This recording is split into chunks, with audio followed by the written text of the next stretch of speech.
யோபுவின் சரித்திரம் 34ஆம் அதிகாரம். பின்னும் எலிகூ மாருத்தரமாக, ஞானிகளே, என் வார்த்தைகளை கேளுங்கள், அறிவாளிகளே, எனக்கு செவி கொடுங்கள்.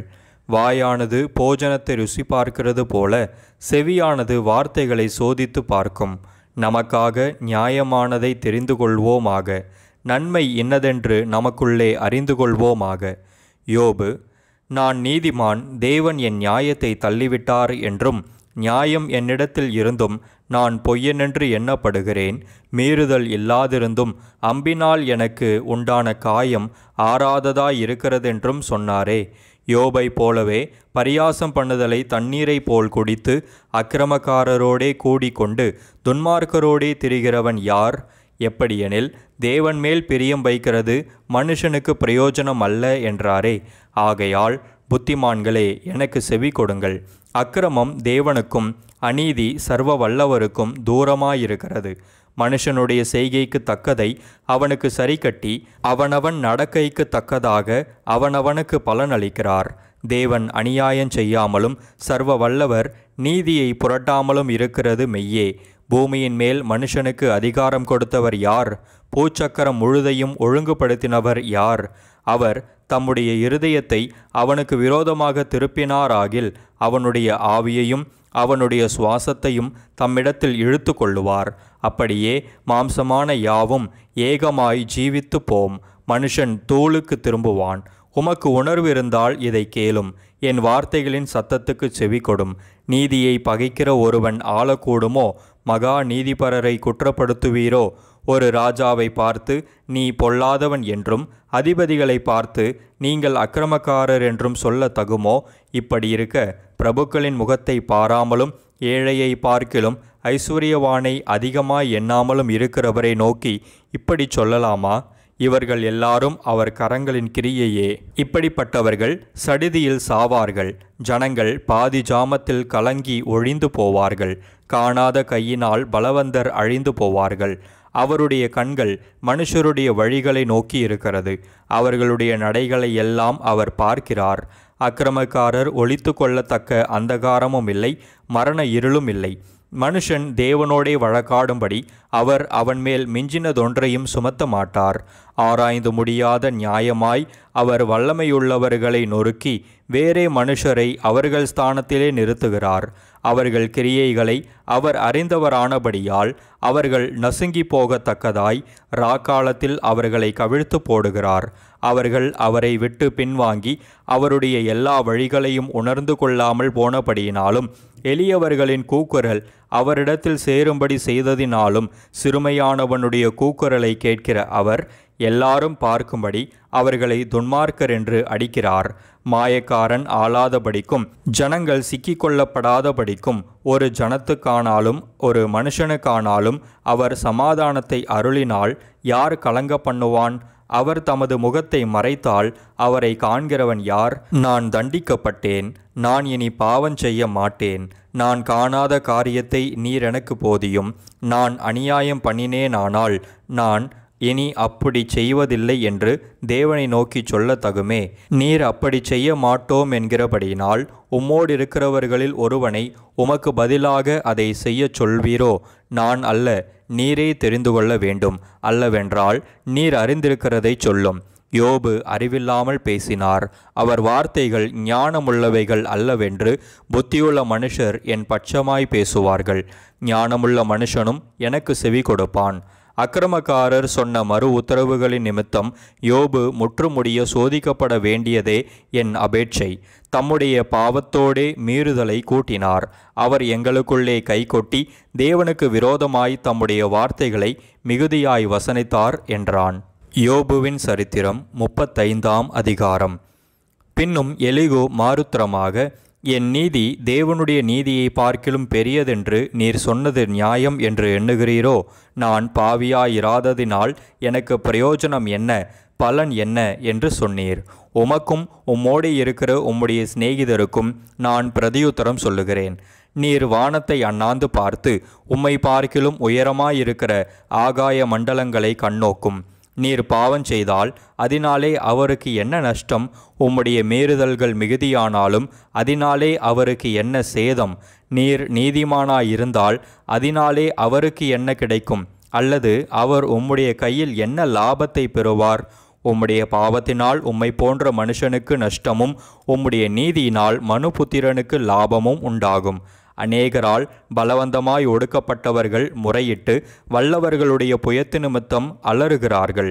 பூமியின் மிருகங்களை பார்க்கிலும் எங்களை புத்திமான்களும் ஆகாசத்து பறவைகளை பார்க்கிலும் எங்களை ஞானவான்களும் ஆக்கி என்னை உண்டாக்கினவரும் இரவிலும் கீதம் பாட அருள் செய்கிறவருமாகிய என் சிருஷ்டி கர்த்தாவாகிய தேவன் எங்கே என்று கேட்பவன் ஒருவனும் இல்லை.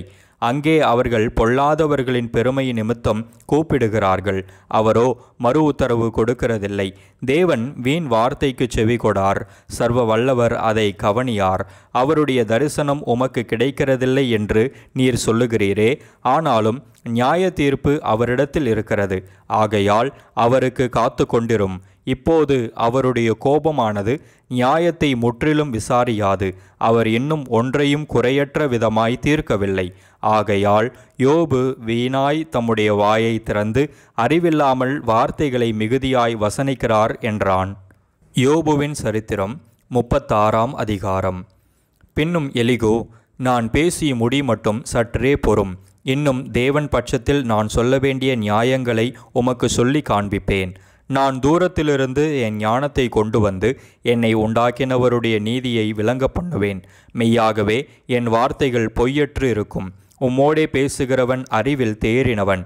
இதோ தேவன் மகத்துவமுள்ளவர், அவர் ஒருவரையும் புறக்கணியார். மன உருக்கத்திலும் அவர் மகத்துவமுள்ளவர். அவர் துன்மார்க்கரை பிழைக்க ஒட்டாதிருக்கிறார். சிறுமையானவர்களின் நியாயத்தை விசாரிக்கிறார். அவர் தம்முடைய கண்களை நீதிமான்களை விட்டு விலக்காமல் அவர்களை ராஜாக்களோடே கூட சிங்காசனத்தில் ஏறவும் உயர்ந்த ஸ்தலத்தில் என்றைக்கும் உட்கார்ந்திருக்கவும் செய்கிறார். அவர்கள் விலங்குகள் போடப்பட்டு உபத்திரவத்தின் கயிறுகளால் கட்டப்பட்டிருந்தாலும் அவர் அவர்கள் கிரியையையும் மிஞ்சிப்போன அவர்களுடைய மீறுதல்களையும் அவர்களுக்கு தெரியப்படுத்தி அக்கிரமத்தை விட்டு திரும்பும்படி அவர்கள் செவியை திறந்து கடிந்து கொள்ளுகிறார். அவர்கள் அடங்கி அவரை சேவித்தால் தங்கள் நாட்களை நன்மையாகவும் தங்கள் வருஷங்களை செல்வ வாழ்வாகவும் போக்குவார்கள். அடங்கார்களேயாகில் பட்டயத்துக்கு இரையாகி ஞானமடையாமல் மாண்டு போவார்கள். மாயமுள்ள இருதயத்தார் குரோதத்தை குவித்து கொள்ளுகிறார்கள். அவர்களை அவர் கட்டி வைக்கும்போது கெஞ்சி கூப்பிடுவார்கள். அவர்கள் வால வயதிலே மாண்டு போவார்கள். லட்சையானவர்களுக்குள்ளே அவர்கள் பிராணன் முடியும். சிறுமைப்பட்டவர்களை அவர் சிறுமைக்கு நீங்களாக்கி அவர்கள் ஒடுக்கப்பட்டிருக்கையில் அவர்கள் செவியை திறக்கிறார். அப்படியே அவர் உம்மையும் நெருக்கத்தினின்று விலக்கி ஒடுக்கமில்லாத விசாலத்திலே வைப்பார். உம்முடைய போஜன பந்தி கொழுமையான பதார்த்தங்களால் நிறைந்திருக்கும். ஆகாதவன் மேல் வரும் நியாய தீர்ப்பு நிறைவேற பார்ப்பீர். நியாயமும் நீதியும் உம்மை ஆதரிக்கும். உக்கிரம் உண்டாயிருக்கிறதினால் அவர் உம்மை ஒரு அடியினால் வாரிக்கொண்டு போகாதபடிக்கு எச்சரிக்கையாயிரும். அப்பொழுது மீட்கும் பொருளை மிகுதியாய் கொடுத்தாலும் அதற்கு நீர் நீங்களாக மாட்டீர். உம்முடைய செல்வத்தை அவர் மதிப்பாரோ? உம்முடைய பொன்னையும் பூரண பராக்கிரமத்தையும் அவர் மதிக்க மாட்டாரே. ஜனங்கள் தங்கள் இடத்தை விட்டு வாரிக்கொள்ளப்பட போகிற இரவை வாஞ்சிக்காதிரும். அக்கிரமத்துக்கு திரும்பாதபடிக்கு எச்சரிக்கையாயிரும். உபத்திரவத்தை பார்க்கலும் அக்கிரமத்தை தெரிந்து கொண்டீரே. இதோ தேவன் தம்முடைய வல்லமையில் உயர்ந்திருக்கிறார். அவரை போல் போதிக்கிறவர் யார்? அவருடைய வழியின் நியாயத்தை விசாரிக்கத்தக்கவன் யார்? நீர் அநியாயம் செய்தீர் என்று சொல்லத்தக்கவன் யார்? மனுஷர் நோக்கி பார்க்கிற அவருடைய கிரியையை நீர் மகிமைப்படுத்த நினையும். எல்லா மனுஷரும் அதை காண்கிறார்களே. தூரத்திலிருந்து அது மனுஷருக்கு வெளிப்படுகிறது. இதோ தேவன் மகத்துவமுள்ளவர். நாம் அவரை அறிய முடியாது. அவருடைய வருஷங்களின் லக்கம் ஆராய்ந்து முடியாதது. அவர் நீர்த்துளிகளை அணுவை போல ஏற பண்ணுகிறார். அவைகள் மேகத்திலிருந்து மழையாய் சொரிகிறது. அதை மேகங்கள் பெய்து மனுஷர் மேல் மிகுதியாய் பொழிகிறது. மேகங்களின் பரவுதலையும் அவருடைய கூடாரத்திலிருந்து எழும்பும் குமுறல்களையும் அறிய முடியுமோ? இதோ அதன் மேல் தம்முடைய மின்னலின் ஒளியை விரிக்கிறார். சமுத்திரத்தின் ஆழங்களையும் மூடுகிறார். அவைகளால் ஜனங்களை தண்டிக்கிறவரும் ஆகாரம் கொடுத்து இரட்சிக்கிறவருமாயிருக்கிறார். அவர் மின்னலின் ஒளியை தமது கைக்குள்ளே மூடி அது இன்னின்னதை அடிக்க வேண்டுமென்று கட்டளையிடுகிறார். அதனால் அவர் செய்ய நினைக்கிறதையும் மந்தாரம் எழும்ப போகிறதையும் ஆடு மாடுகள் அறியப்படுத்தும். யோபுவின் சரித்திரம் 37ஆம் அதிகாரம். இதனால் என் இருதயம் தத்தளித்து தன்னிடத்தை விட்டு தெரிக்கிறது. அவருடைய சத்தத்தினால் உண்டாகிற அதிர்ச்சியையும் அவர் வாயிலிருந்து புறப்படுகிற முழக்கத்தையும் கவனமாய் கேளுங்கள். அவர் வானத்தின் கீழெங்கும் அந்த தொனியையும் பூமியின் கடையாந்தரங்கள் மேல் அதன் மின்னலையும் செல்ல விடுகிறார். அதற்கு பின்பு அவர் சத்தமாய் முழங்கி தம்முடைய மகத்துவத்தின் சத்தத்தை குமுற பண்ணுகிறார். அவருடைய சத்தம் கேட்கப்படும் போது அதை தவிர்க்க முடியாது. தேவன் தம்முடைய சத்தத்தை ஆச்சரியமான விதமாய் குமுற பண்ணுகிறார். நாம் கிரகிக்கக்கூடாத பெரிய காரியங்களை அவர் செய்கிறார். அவர் உறைந்த மழையையும் கல்மழையையும் தம்முடைய வல்லமையின் பெருமழையையும் பார்த்து பூமியின் மேல் பெய்யுங்கள் என்று கட்டளையிடுகிறார். தாம் உண்டாக்கின சகல மனுஷரும் தம்மை அறியும்படிக்கு அவர் சகல மனுஷருடைய கையையும் முத்திரித்து போடுகிறார். அப்பொழுது காட்டு மிருகங்கள் தங்கள் குகைகளில் புகுந்து தங்கள் கெபிகளில் தங்கும். தெற்கே இருந்து சூறாவளியும் வடகாற்றினால் குளிரும் வரும். தம்முடைய சுவாசத்தினால் தேவன் குளிரை கொடுக்கிறார். அப்பொழுது ஜலத்தின் மேற்பரப்பானது உறைந்து போம். அவர் நீர்த்துளிகளை மேகத்தில் ஏற்றி மின்னலினால் மேகத்தை சிதற பண்ணுகிறார். அவர் அவைகளுக்கு கட்டளையிடுகிற யாவையும் அவைகள் பூச்சக்கரத்தில் நடப்பிக்கும்படி அவர் அவைகளை தம்முடைய ஞான ஆலோசனைகளின்படியே சுற்றி திரிய பண்ணுகிறார். ஒன்றில் தண்டனையாகவும் ஒன்றில் தம்முடைய பூமிக்கு உபயோகமாகவும் ஒன்றில் கிருபையாகவும் அவைகளை வர பண்ணுகிறார். யோபே, இதற்கு செவி கொடும். தரித்து நின்று தேவனுடைய ஆச்சரியமான கிரியைகளை தியானித்து பாரும். தேவன் அவைகளை திட்டம் பண்ணி தம்முடைய மேகத்தின் மின்னலை பிரகாசிக்க பண்ணும் விதத்தை அறிவீரோ? மேகங்கள் தொங்கும்படி வைக்கும் நிறையையும் பூரண ஞானமுள்ளவரின் அற்புதமான செய்கைகளையும் தென்றலினால் அவர் பூமியை அமைய பண்ணும்போது உம்முடைய வஸ்திரங்கள் உஷ்ணமாயிருக்கும் வகையையும் அறிவீரோ? வார்க்கப்பட்ட கண்ணாடியைப் போல் கெட்டியான ஆகாய மண்டலங்களை நீர் அவரோடே கூட இருந்து விருத்தீரோ? அவருக்கு நாம் சொல்லத்தக்கதை எங்களுக்கு போதியும்.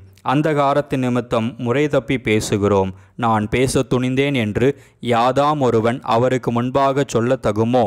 ஒருவன் பேச துணிந்தால் அவன் விழுங்கப்பட்டு போவானே. இப்போதும் காற்று வீசி ஆகாய மண்டலங்களிலுள்ள மப்பு நீங்க பண்ணியிருக்கிற சமயத்தில் வடக்கே இருந்து பொன்மயமான காந்தி வருகிற போது ஆகாய மண்டலத்திலே பிரகாசிக்கிற சூரியனை முதலாய் ஒருவரும் நோக்கி பார்க்கக்கூடாதே. தேவனிடத்திலோ பயங்கரமான மகத்துவம் உண்டு. சர்வ வல்லவரை நாம் கண்டுபிடிக்க கூடாது. அவர் வல்லமையிலும் நியாயத்திலும் பெருத்தவர். அவர் மகா நீதிபரர். அவர் ஒடுக்க மாட்டார். ஆகையால் மனுஷர் அவருக்கு பயப்பட வேண்டும். தங்கள் எண்ணத்தில் ஞானிகளாயிருக்கிற எவர்களையும் அவர் மதிக்க மாட்டார் என்றான்.